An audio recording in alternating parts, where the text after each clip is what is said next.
What's up guys? If you've got a 2020 Rain, 2020 Trance, and you're getting creaking when you're pedaling, and it's not your headset, it's not your seat post, it's not your pedals, not your cranks, it's your motor mounts. We obviously know about greasing the bolts, but there's a little trick that I found and it stopped mine from creaking.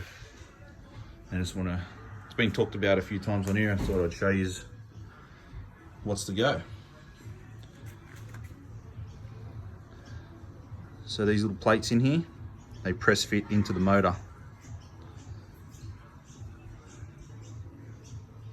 What happens is they get corrosive in the motor where it's aluminium to steel, and that's your creak.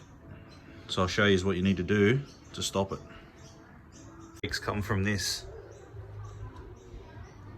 and that just pushes into the motor. So pull that out, and grease it up, put it back in, and I'll show you what I mean. So I've got a bolt the same size as what goes in there. And thread this in from back.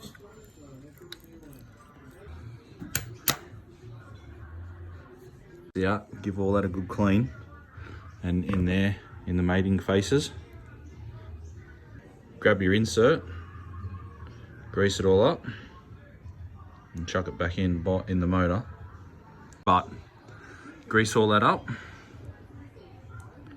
and then drop it back in.